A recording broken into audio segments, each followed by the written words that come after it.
Hello, everybody on Facebook, YouTube, and Instagram. Welcome to the weekly pet roundup. This week, we're talking about greenwashing, and I think we have a lot to say. What do you think? Oh my goodness. It's a big topic because I think it's intentionally vague, and people like at in big companies, they want it to stay intentionally vague so that they can kind of get away with all these marketing tactics that are being used. And the reality is that pet parents are actively seeking, like, more and more every day, week, month. Hey, Diane. They're actively seeking out healthier products for their pets, but a lot of them don't know like what they're actually looking for. So it can be really easy to be persuaded by marketing on a package when you're not getting what you think you're getting. So, yes, greenwashing is the deceptive marketing practice where brands use misleading claims, vague language, or imagery to make their products appear more environmentally friendly, natural, or healthier than they actually are. So, in the pet industry specifically, this can include false claims about pet food, supplements, grooming products, and pet accessories, giving pet parents a false sense of security about what they are purchasing. And we buy so much. I mean, it's a multi-billion-dollar a year industry, just in the US. So we spend so much money on our pets. It would be so nice if we were able to spend it more effectively and targeted and in products that are actually meeting the criteria for what we think we're buying. Yes. And go ahead. Yeah, no, there's a lot of, at the end of the day, it's all marketing, right? Like it's all marketing. And if we're not educated enough, which most of us are not, even those who are really educated, you'll find somebody who's more educated who can educate you and you'll be like, what? Yeah. Sure.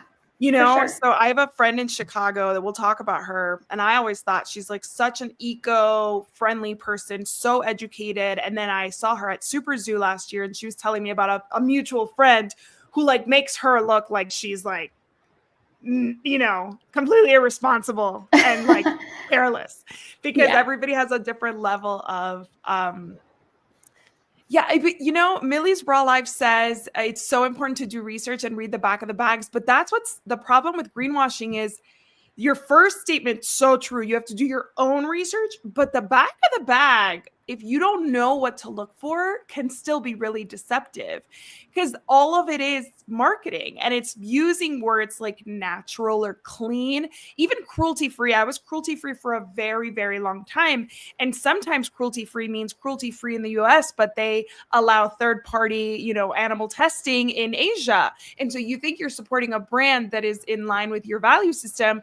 And it says on the packaging that they're cruelty free, but reality is they pay a third party to do it, to do the animal testing. So you're not really aligned with that company. So it's so important for us as consumers to know exactly, like Raw Pod Adventures, Kara says, they can still trick us. And that's really what greenwashing is. It's a trick. It is a trick. It is intentional. It is not by mistake. As a marketing professional myself, it's copywriting. It's what people do to persuade you to purchase something. And they know that if it says that it's environmentally friendly, you might buy more of it, or might choose that over another product. And then when you look closer, I was actually and this is not just in the pet industry, this is in human consumer products as well. I was just reading yesterday on my timeline about the dry laundry sheets, right? That are supposed to be more eco-friendly. There's no plastic, there's no plastic packaging, But in order to make them, it takes more resources. Just like plastic bags get all the hate, paper bags get no hate, and tons of water goes into making paper bags.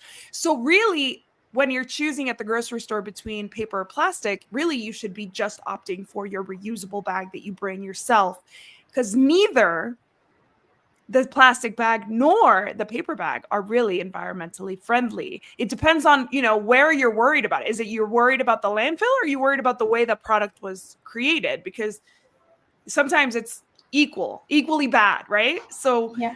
it's one of those things where we think we know something, and then hopefully we're having these conversations and we are learning from each other, and being like, oh, what I heard is this, or I heard that. And then we are less likely to be deceived if we are keeping these conversations going within our own groups and our own homes. And obviously reading packaging and following businesses. Like maybe you are really into a business. They are very eco-friendly. They are they're using natural ingredients. They're using higher quality and healthier things, but they get sold. The name's still the same, but it's not the same stuff you initially bought. So there's a lot to this. So I'll turn it back over to Jess, because she's going to organize our thoughts here. But Jess, where do you want to kick off here?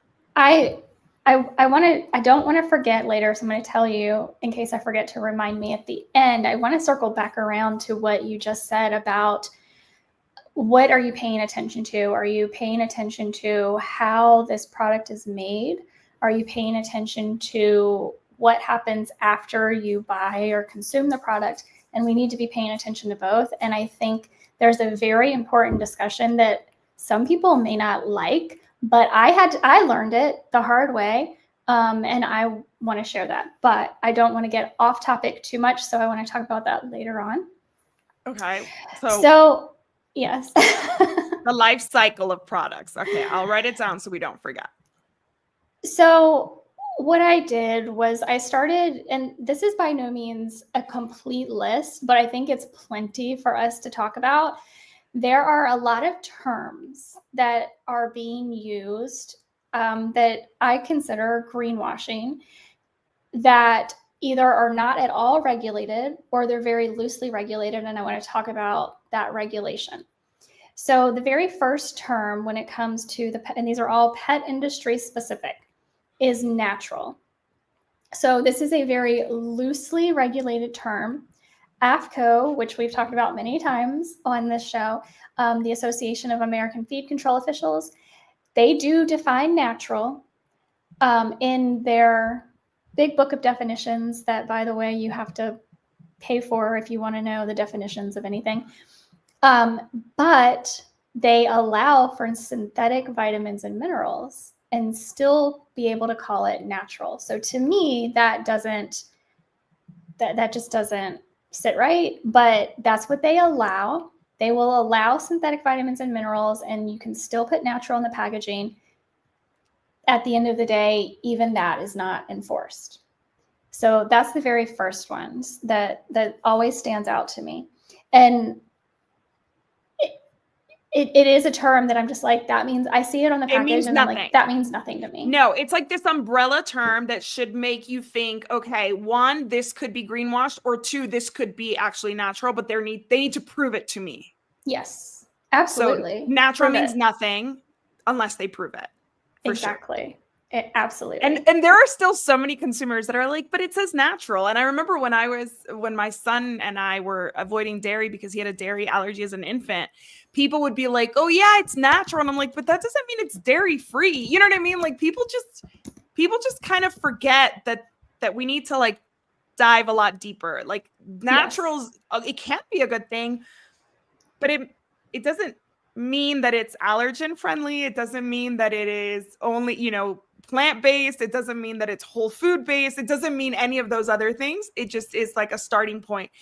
Something like General Mills, like Lucky Charms, might even say natural on it because they might be, because they've been improving their formulas for these kinds of things. So now they're like, oh, whole foods, and it's like it's made from refined flour. I guess on some level you can call that a whole food, right? Like. So you you have to laugh at natural. Like to me, just it's not real. It's Mickey Mouse. So there's like so many different ways to go on this next one, and I want to try to hit on all of it. Organic.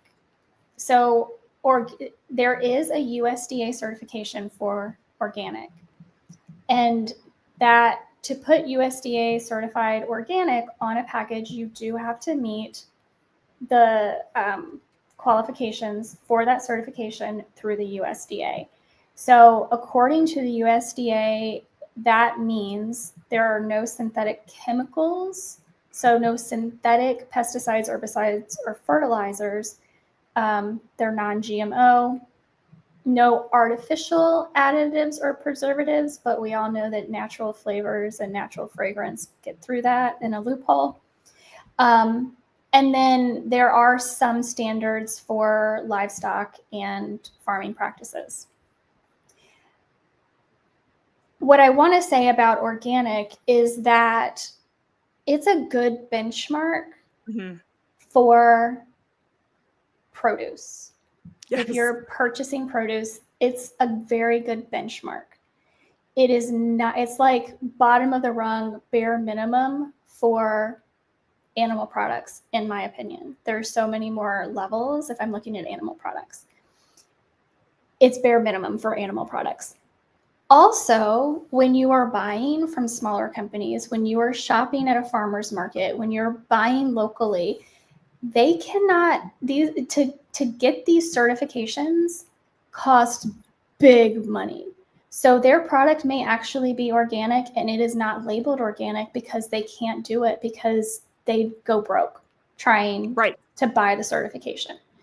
So there's a lot of nuance with organic. I think, again, good benchmark, but you still need to do a lot of research outside of that.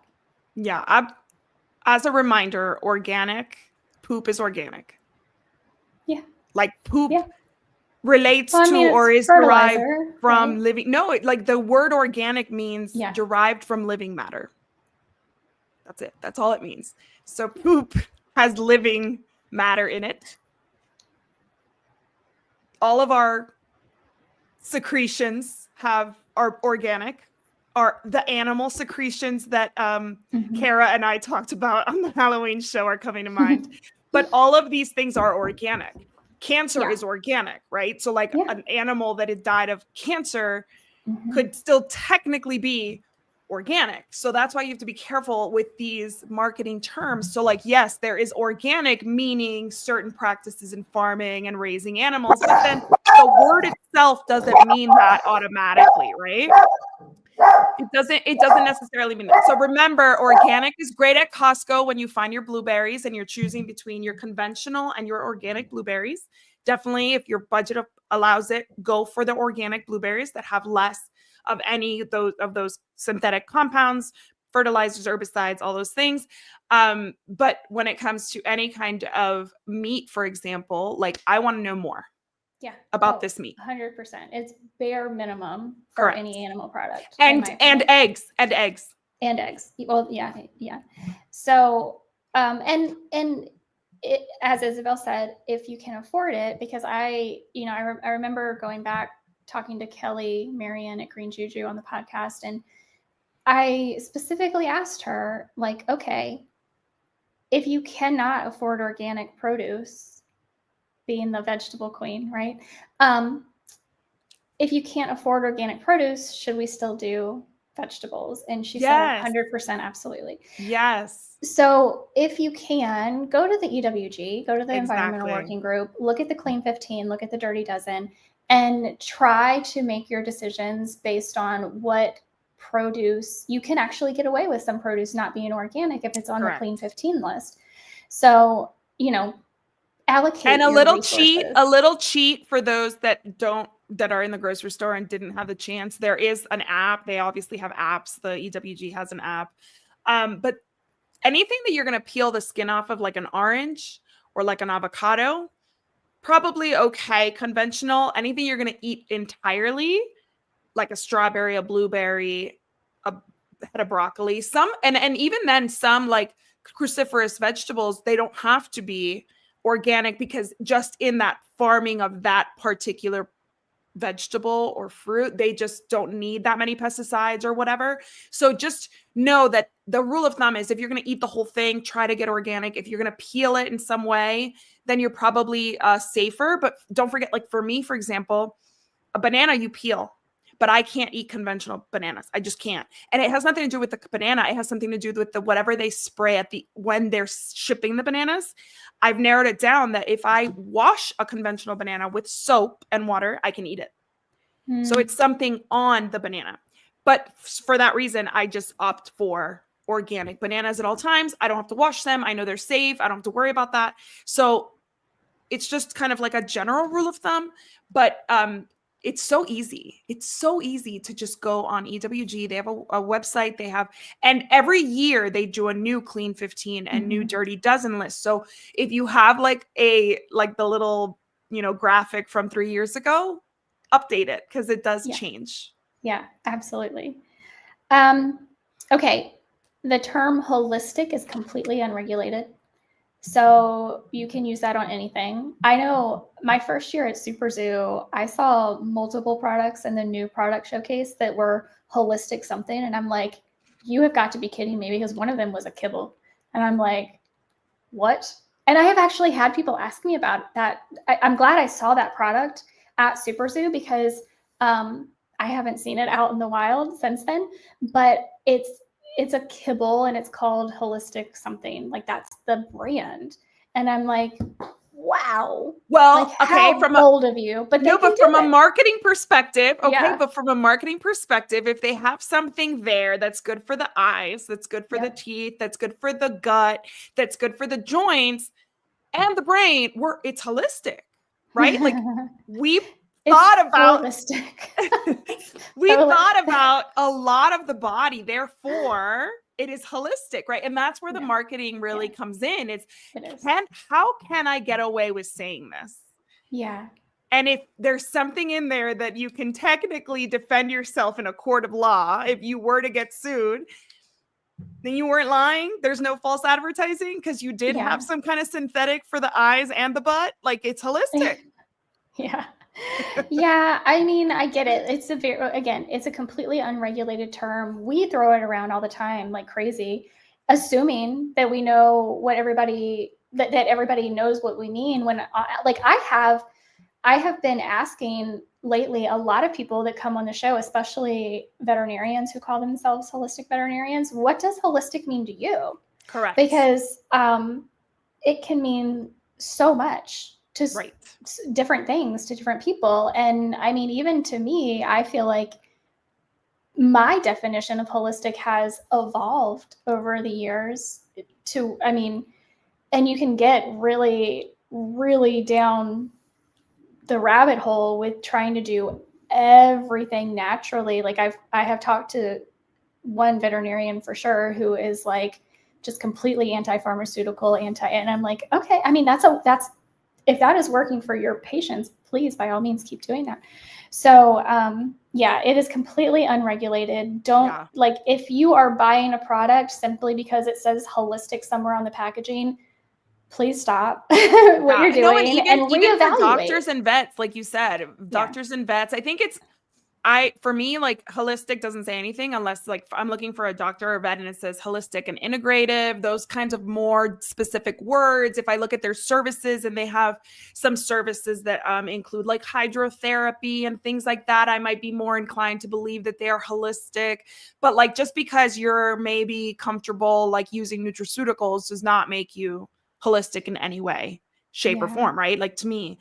And if I'm going to tell you that I, found this herb that's helping my pet, and you're going to be like, then for me, you're not holistic. If I ask you about, canine acupuncture and you kind of make a funny face, then to me, it's like, I feel like holistic and integrative kind of have to go hand in hand for me to even take holistic in a practitioner seriously. Because the idea of holistic is that there's a whole, right? And not everybody can be an expert in the whole. Right. So if there's no other techniques and methods and approaches, then I feel like, but how can we really achieve holistic care? Yeah. And so the canine dietitian says for her, holistic does mean taking everything into account. It means the whole. Exactly. And so, I mean, but to your point, and I think that is one of the reasons why I think we work to better, we all work so much better together in the holistic field, because exactly what you said, we can't all be experts at everything. So do what we do really well and refer out for the other things, knowing that it's there and that it needs to be addressed and that it's part of everything that needs to be addressed. But while we're on this topic, I will say my episode that went live today on the Pet Parenting Reset is with Carrie Hyde, who owns the spa in California. And love you, Carrie. I know, I love her so much. And she introduced a new term to me, which I said earlier. She calls a lot of veterinarians holistic. Yes, holistic. Yeah, the ones that are like, I know how to do acupuncture, but meanwhile they have a huge wall of kibble behind them, right? Like, so she calls them holistic. So that's my new favorite word. No, that's perfect. It's true. And it happens to all of us. Like, you go to a holistic dentist, but they're using fluoride. You're like, no, sorry about that, bud. Yeah. And like, I don't know, like, and some dentists will let you like decline it and they don't make a big issue. Mm-hmm. But what's funny to me is that usually it's the ones that are like claiming to be the most holistic are the ones who are like really stuck on their way or the highway. Yeah. And you're like, but that's exactly the opposite of holistic. Holistic to me says you're open-minded, you're willing to learn, you're willing to look at how one system affects the other, how, one medication that is solving one problem might cause another. Those kinds of things to me are holistic. And like, definitely marketing has skewed that definition. Yeah. Yeah. Raw Paw Adventures likes holistic as well. Okay. Human grade is loosely regulated. AFCO does provide guidance requiring all ingredients and processing to meet human food standards. However, enforcement is weak. I think that is true with almost anything that is regulated by AFCO or the FDA. It is very loosely regulated. So there is a requirement for that it meets human food standards. And I think mostly from everything that I have looked at, especially the foods that submit to Susan Thixton for her annual The List, they do what they say and they follow human food standards. So that is one that I do think you can trust a little bit more, at least right now. Mm-hmm. I think as some of the bigger pet food manufacturers get more and more and more, as we're already seeing, into the fresh food realm, it may be something that you want to pause at if you're dealing with a bigger pet food manufacturer. But I think that one is something, and it may not always be something that you are looking for. There are foods that I feed my pets that I am very comfortable feeding my pets, but they don't necessarily meet 100% across the board on a certain recipe, human grade standards. And so, that's up to you. That's going to have to be a you decision if that's what's the most important thing to you. And I think it also, like you said, it's very personal, because I know that like, and I'm not going to say the names because I don't want to misquote anybody, but there was a situation in Super Zoo where they wanted a very well-known influencer who really talks a lot about nutrition to endorse a product. And, the product was great, but her kind of baseline is human grade. So for her to endorse anything, it had to be human grade. And that's her, right? So like everybody is going to have different standards. But that's why these are just one of the many things you look for, rather than like be like, when I used to be, I'm pretty much only cruelty-free still, but this was like 10 years ago when it wasn't really that common to find cruelty-free products. Like, that was how I went into Sephora. I went in and said, I need cruelty-free. And then when they told me the brand, I would see, like, I would Google, is this tested, third-party tested? And then I would have my answer. But that was my cutoff. Whereas maybe there were parabens and things in there that I wouldn't have wanted otherwise, but that was like my buying factor. So again, knowing your buying factors, what matters to you, and why why human grade? Like what does it mean to the animals? What is there an improvement to the treatment of the animal or whatever? And that might really resonate with you. I don't remember why this person was so like passionate about the human grade qualification, but that was hers, you know? Yeah, for sure. And it's funny you bring that up. I as recently as last summer went into Ulta and I was specifically looking for shades of eyeshadow that did not have glitter in them. It is so hard to find an eyeshadow without glitter. Oh my gracious.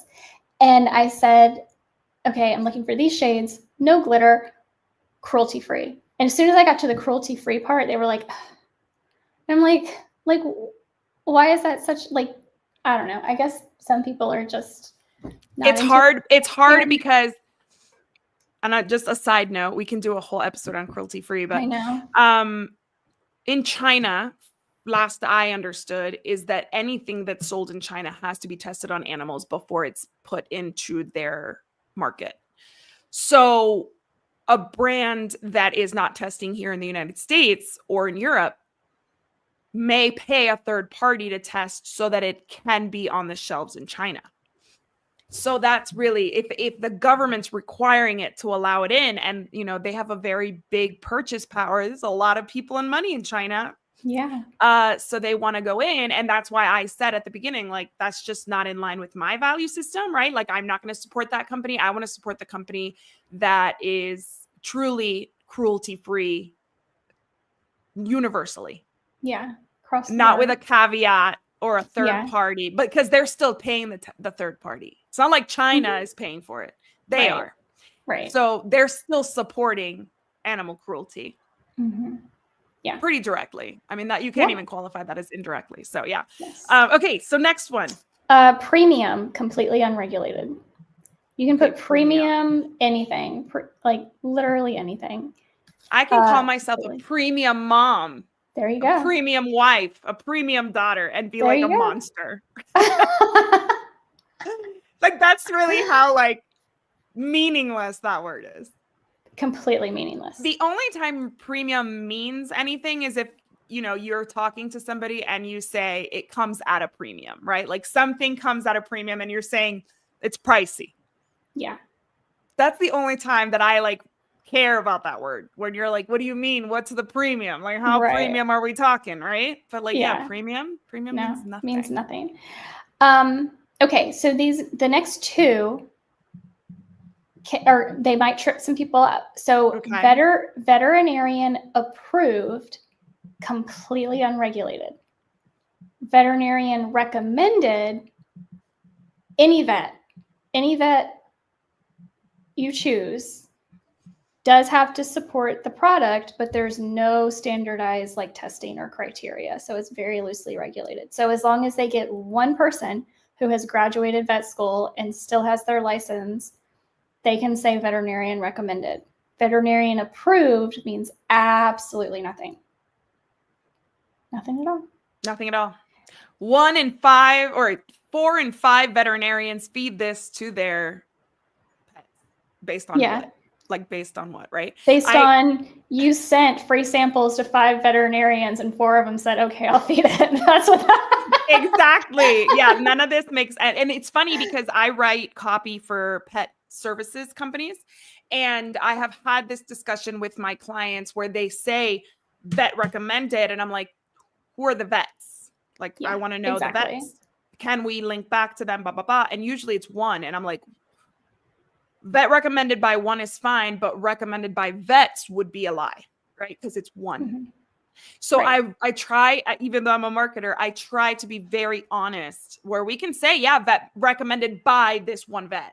But if you're saying my business is recommended by vets in the area, that's a lie, because that's a bold-faced lie. You only have one vet recommending you. So know that there's nobody watching that other than the person and their integrity, right? That's really the only thing. And, most highly rated pet sitting company in this area based on what? Like based on what rating? Because like, like your 100 Google reviews, maybe the other person has 102. You know what I mean? So like, what are these words? And this is the same thing. This is just, instead of for a service, it's for a product. It's like, this vet approved, glucosamine supplement There's because the vet absolutely approved nothing. that it will end up on its shelf. Yep. The Well, vet is vet allowing it on its approved shelf, is completely unregulated. It's right? recommended, that's loosely regulated. So that, I think, again, will trip people up between approved and recommended. But Regardless, yeah. yeah, I wouldn't put any weight in that. to me, they both mean absolutely nothing. No, because vets approve a lot of things to be on their Mhm. shelves that I would never feed my pets or what I would never give my 100%. pets. So as much as I love vets and support them, I know that their priorities are different than mine. And Yeah. there are a lot of things that my doctor gives me when I'm sick and I get the prescriptions and then I'm like, no, no, no. And then I end up keeping it just in case I get desperate. And then I'll be like, no, I'm gonna see if I can take more vitamin C and zinc and see if I can knock this out before, using this with like a litany of potential side effects, right? So like, Mhm. yeah, like just because it's recommended by my doctor, my vet, doesn't mean I'm gonna follow through with it.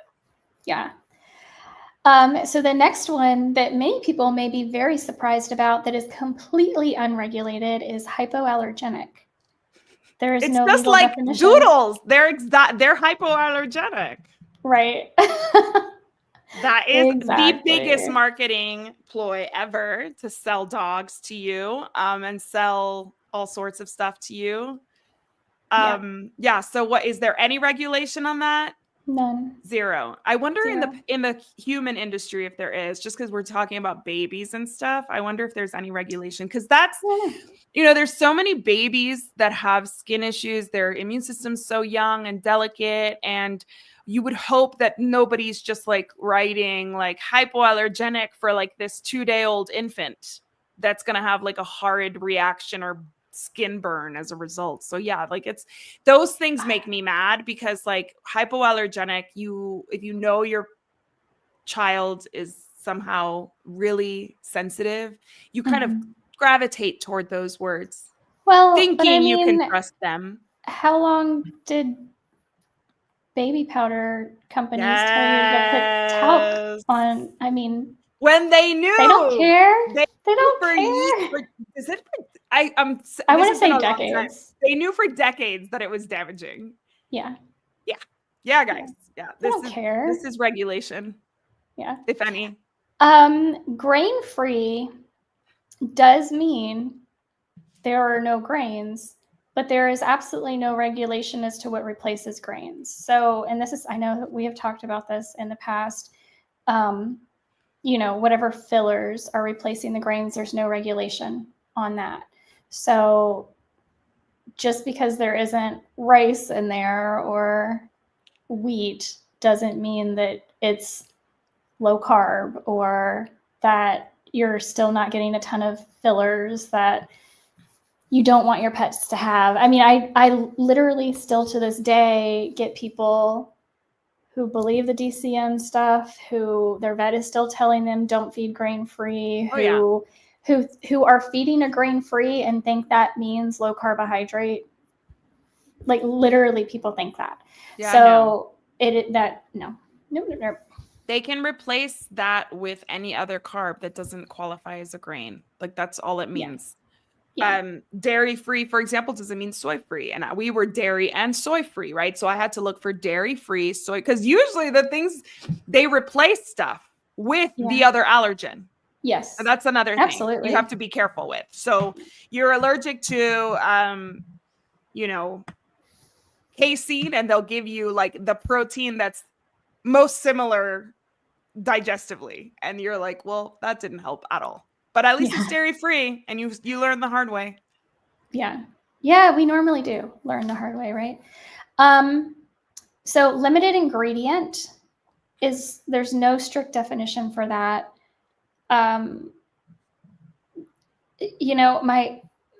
My research says that it's loosely regulated, but I still don't even see how it's regulated at all, because there's no real definition for it. Brands can claim this term without reducing allergens or unnecessary ingredients. So, I mean, I see this a lot. There's only one food that I pull out of my hat when somebody needs limited ingredient. Anything else that you're seeing like on a shelf that is shelf stable, that says limited ingredient, I'm like, can't be but so limited ingredient. Like, Exactly. maybe they're limiting the ingredients that they feel are allergens. I feel like that's what a lot of these companies are doing, but no, that doesn't. But That again, bothers maybe me so one much. allergen, maybe one. Maybe, yeah, maybe one out of one. the, one out of the 6 that your pet reacts to. Yeah, I can't tell you how many people I talk to that are like, my dog can't have chicken, and I've removed all the chicken from their diet. And that's the most popular one, right? That's the first thing people go to remove. Yes. And then I look at the list of what they're feeding, and I'm like, okay, I pull up the ingredients and there's chicken in it. And I'm like, and they're like, what? Yes. Yeah. Yes. So Grooming by Gail wants to know what food you like that is limited ingredient. Green juju. I mean, we love green juju. Okay, so next is non-toxic. Also unregulated. There's no standardized testing or certification for non-toxic. So it's basically like, what does that mean to you? What does non-toxic mean to that brand? Non-toxic to me makes me think of our cleaning products, right? Like Mm-hmm. that's so important for our pets. Yeah. Because well, they're I mean, literally walking, licking, mm-hmm. laying. And so that one is a big one for me. Like, I mean, I don't trust it, but I do my research about, Mm-hmm. environmental toxins, because not toxic, non-toxic, that still says, are we talking about an acute toxicity? Are we talking about a long-term toxicity? What, like, there is no there's no true commitment on the part of anybody who is using that term as to what is going to happen if you use that product. Yeah. And interestingly, Four-Legger sent out an email recently about Four-Legger does grooming products for pet, well, pet shampoos specifically. Mm-hmm. And I've used one of their says, things. Yeah, I love her stuff. And she says, again, there's no legal definition for natural. There's only regulation for organic, but it's only enforced for companies that actually have the certification. And there are so many loopholes, even with natural or non-toxic on the label. Their products can still have harsh detergents that strip natural oils and irritate the skin, synthetic preservatives like parabens and formaldehyde-releasing agents, and artificial fragrances that can contain undisclosed chemicals.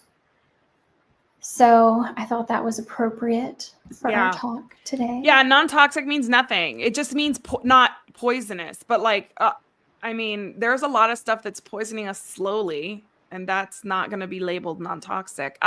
Going back a little bit, Kayla Dodd on Facebook wants to know, is goat milk also considered dairy? Should it be avoided? I was talking about my son and I when we had a dairy allergy. That was not related to pets. Obviously, we wouldn't want to give like pasteurized dairy to our pets because it's full of synthetic vitamins and it's not good really for any purpose. Goat milk only if you get like a very high quality raw goat's milk that you get from a trusted source that's been handled properly and shipped to you properly or shipped to your store properly, then it should be safe and has a lot of benefits. But Jessica. Yeah, I mean, it is technically dairy, but the protein variation between a cow and a goat, I think the goat milk is so much more digestible. Yes, it's actually the closest to human breast milk. So a lot of natural, quote unquote, holistic, quote unquote, human grade, obviously they have to be human grade, formulas are made with goat milk bases as opposed to cow's milk because it is closest to breast milk. So yeah, I think goat milk has a really good use in pets. I think it's hard to I've tried it for human consumption and it's very fatty. See, I think cow's milk is more fatty. But you tried it. You tried it. No. That's green juju. I don't know. Like that's green juju's pet specific. I've bought at Sprouts. I bought goat's milk at Sprouts to make my own yogurt. I love yogurt. I love homemade yogurt. That's like one of my favorite desserts. And there was like a thing of fat just sitting there, a layer of fat. And I was like, no, this is the one time, like this isn't right. I got it again. It's just so fatty. And I mean, I have half and half in my coffee. Like I'm trying not to, because I read that if you have dairy in your coffee, all the antioxidants, you don't absorb them as well. So I'm trying to only do plant-based like creamers.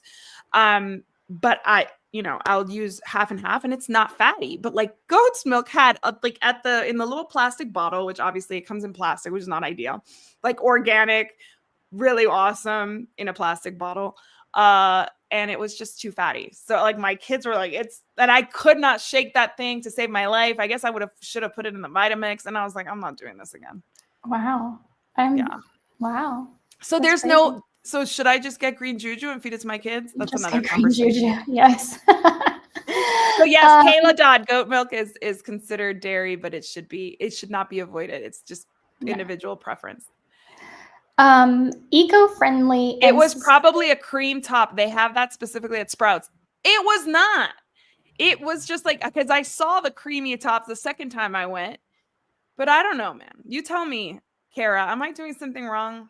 Because honestly, my kid should not be having dairy. And like, if I were to make something like cupcakes or things like that, I should be using an alternative that he's still like, he's not fully allergic to it like he used to. He used to get eczema and stuff like that as an infant, but I still think it affects him. So I would love some tips. So Kara, DM me about the goat milk. Eco-friendly and sustainable are both completely unregulated. And so is biodegradable. Yes. So there are some FTC guidelines for biodegradable, but many biodegradable claims are misleading, and I'll let you talk about that. She just walked out of Sprouts. That's so funny, Kara. Okay, so this is the thing about pet products specifically, and like obviously eco-friendly. You might buy something that's eco-friendly, and then like you look at the actual packaging and you're like, this is not eco-friendly at all. Like maybe the product inside all this plastic is eco-friendly, but like this is, you know what I mean?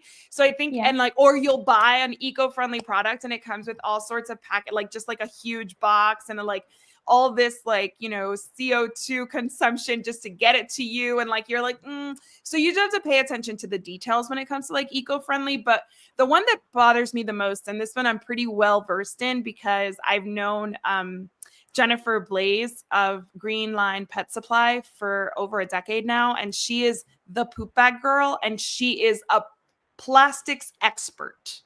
She knows plastics better than anybody I know. And she makes the only, to date that I know of, truly landfill biodegradable poop bag. But you go anywhere and it says eco-friendly poop bags and biodegradable poop bags. And like, because it's not a lie, they're allowed to put it on the packaging. But this is the thing. Most landfill environments are dark. The vast majority of poop bags that are biodegradable biodegrade in sunlight. But most of our poop bags end up in landfills because we hopefully will pick up the poop, put it in our outside trash. The outside trash is picked up once or twice a week, taken to wherever they process, and ends up in a landfill, which is just layers of dark environments, right? Yeah. And so in her poop bag, she developed an additive that eats the poop bag. It's like, I think it's kind of like, think probiotic, right? Like think bacteria that just like eats it up. So no matter what the elements are around it, that the fact that there's poop and bacteria in there, there's a, match made in heaven, and it starts to biodegrade. And some of these poop bags that are supposedly biodegradable, eco-friendly, and green actually last 300 years in our landfills. And they leach all sorts of microplastics and chemicals into our ecosystem. So you are going to the dollar store and being like, no, I'm not going to buy these because they don't say eco-friendly. I'm going to go to PetSmart and spend 3 times as much And when you really look at the reality of the life of that poop bag, they're exactly the same. So unless Wow. you're really like you're buying something that you know is truly landfill biodegradable needs to be stated.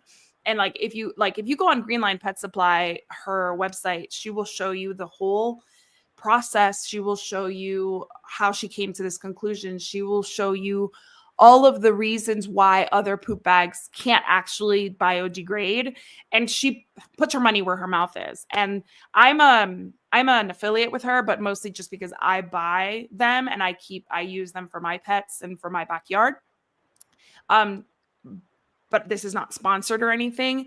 And when I had her on my show, I was blown away by just like how knowledgeable she is about like really truly plastics. She was, we talked about how on my show, this was years ago, she was one of my first guests. And she talked to me about how like she loves buying in bulk, but she doesn't love Costco's packaging because there's so much plastic, right? So it's like you think you're doing the right thing by buying in bulk and then storing all this stuff in your house, but then it's all wrapped in a huge thing of really thick plastic that's going to last 300 years and leach into our oceans, right? So be very careful with biodegradable, with eco-friendly, with all of those, because you end up spending more, right? Like you end up paying twice as much for these green things. And that's what greenwashing really is in all of these terms. You pay more and you get the same that you would have gotten if you just gotten the cheapest thing on the shelf. And that as a consumer should piss you off. Excuse my language. Oh, yeah. That should really get you upset. Yeah, for sure. So much of this should. And exactly. You should be mad. So made with real meat. There's so many terms on a pet food label specifically that you have to know like the definitions to know like what percent, like dinner and entree. It's like some of them are 4%, some of them are 25%. It's bad.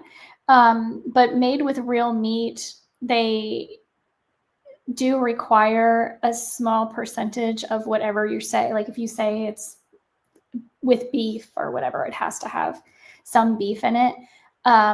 But does the quality of the beef matter? Not at all. That's where they get you, because it could be like a cow that died of cancer, riddled with illness, and it still counts as made with real beef. And that absolutely is where my blood starts boiling. Yeah. And then superfood ingredients, completely unregulated. So superfood is unregulated.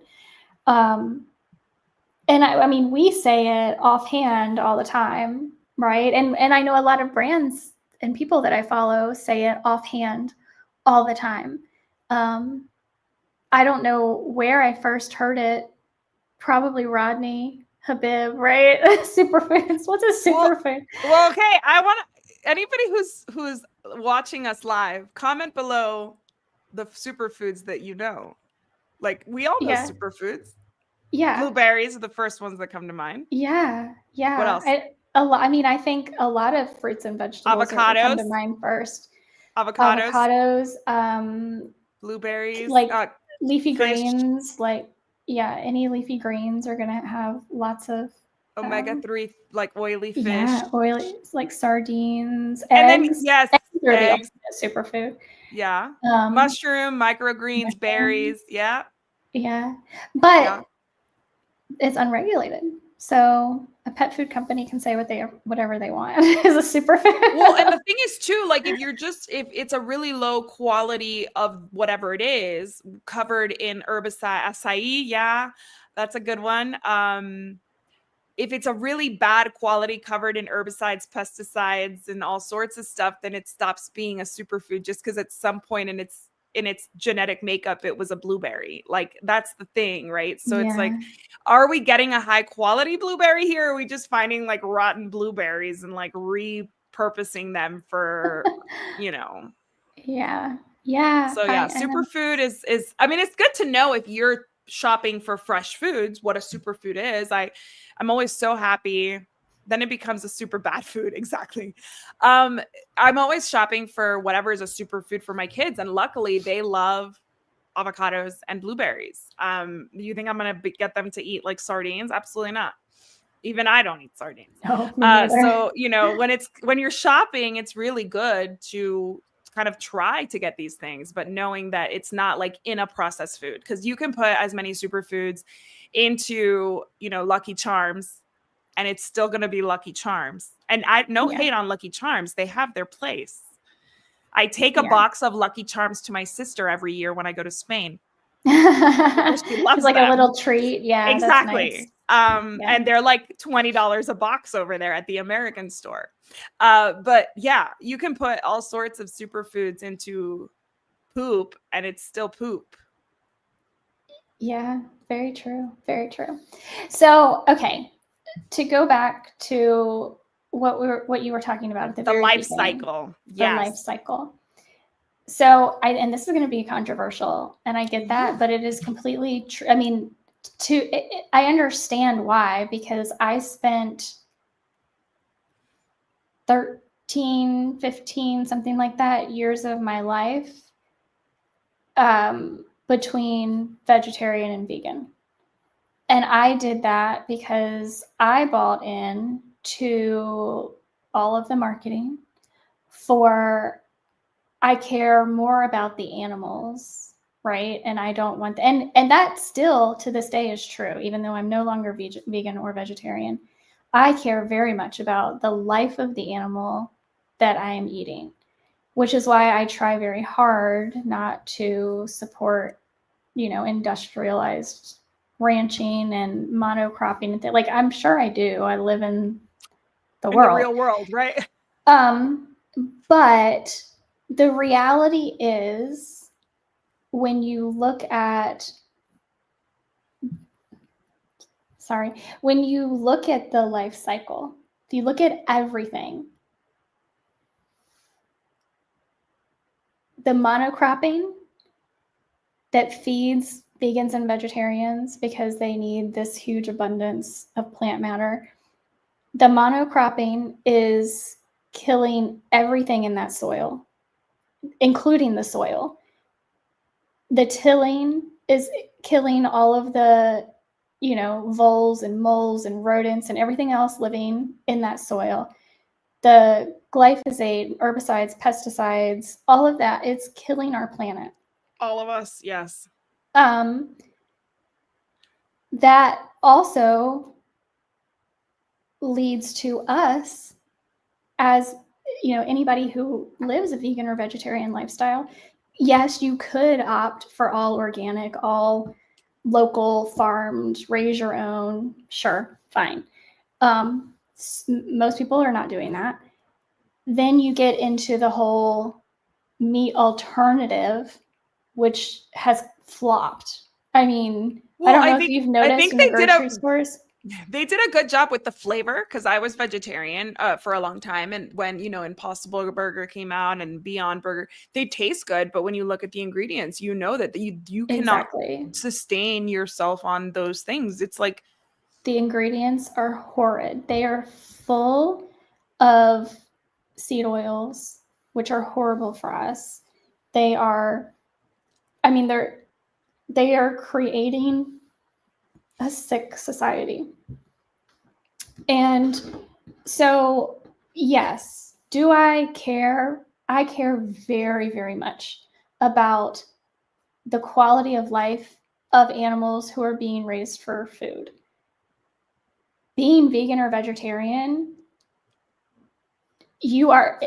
one cow is going to feed one person for more than a year. And think about all of the animals that we're killing in monocropping to sustain this vegan and vegetarianism that has overtaken our culture for decades. Yeah, I mean, now. I was veggie and vegan for a really long time. I'm insulin resistant, so it's really hard for me to do that ever again. I need to focus on my animal proteins, and that's just genetics. And as much as I sometimes don't want to eat the animal protein that's in front of me, I recognize that it's the healthiest thing for me and my body. And it's funny, I was always vegan, vegetarian as an adult. Maybe no, in my 30s, let's just say like that whole decade. And then I looked at like the blood type diet, and I'm supposed to be like a carnivore. And I'm like, uh-oh. And then I realized that my sugar spikes so easily, even with whole foods that are supposed to be low glycemic index. Then I have to be super careful about what I eat. So I'm like, yeah, I was lucky that in my 30s I didn't get sick from, eating so much. Legumes are really wonderful foods. But that was like my only source of nutrition. And Raw Pod Venture says, yes, monocropping, preach. I just had Regenerative Ranchers on for an interview, and it was such an amazing conversation. I can't wait to release it. Diane Co says, I used to be vegetarian, but did not feel healthy, so I went back to eating meat. A lot of people have said that. Like I've heard, I know Miley Cyrus has said like she was like really doing poorly on it. I know Angelina Jolie was the same thing, and people get mad at them for saying that. And like, I think it's a personal choice. I do think some people eat too much meat. I really do think that like sometimes I look at people who like are having a burger and then they want like the super decadent cheese on there and then the bacon and then like the this and that. I'm like, you could just have the burger. Like the burger is perfectly delicious as it is, and that's your protein and it's great. And so I do think that we are overdoing it, that our heart disease rates are impacted by how much mostly red meat we're eating. And like a lot of like the processed meats that really aren't good for us. And a lot of people will say like that should probably be processed eaten sparingly. It doesn't mean you can't eat them, but just like sparingly. But like a balanced diet is always the most important thing. And balance will always, if we balance our lifestyle, then the world around us becomes more balanced, right? Like it's like if I am supporting all of these industries that have, that are life-saving, life-giving, because, your farmers are giving us life. Like we can't live without them. If I'm supporting a variety of them rather than just one, then I'm doing right by myself and the environment. And for the pets, it's the same thing. Like if we're just feeding them corn, are we doing the best thing for them or any other industry or agricultural, sector? We're not. And what we're doing is probably making our pets really sick by giving them one thing. 60% of their diet cannot be corn. And a lot of pet parents, unfortunately, that's the reality. Yeah. Well, and segueing into our pets, cats are obligate carnivores. And there's so much back and forth on what dogs are. I believe they're facultative carnivores. Same. There are some people who believe they're omnivores. Either way, they should not be eating a vegan or completely plant-based diet. And the people that argue that dogs can thrive on a plant-based diet, I believe, are cherry picking their studies and not looking at what's actually common, the commonalities between all of these dogs. Because in different parts of the world, humans and animals eat different things. We as Americans have become so accustomed to being able to eat whatever we want, whenever we want. We shouldn't be eating strawberries in the middle of winter. Correct. Right? But we do. Yeah. And so we have this mindset that everything is always available. But that's not really how we're designed to live, nor how our pets are designed to live, which takes me down the whole rabbit hole of AFCO and balance, and that I believe is BS. But my point being that veganism, even vegetarianism, I don't believe is sustainable the way we do it. No, and not good for our pets. Let's talk about vegetarianism. What does it become? It becomes a super dairy heavy diet, which is also and really grain. impactful. And it grains. becomes dairy is very impactful to the animals and to the earth. It is not a benign there's the factory farming for dairy is not benign in any way, shape, or form. So if you're giving up, pasture raised chicken for your cheese all day long, then you're not doing anything better for the environment. So that's really important to know, that it's and there's a lot of survivor's bias, which I think is really important to note. Like, you may meet somebody with a dog who lived to 15, 16 or more that was vegetarian, vegan.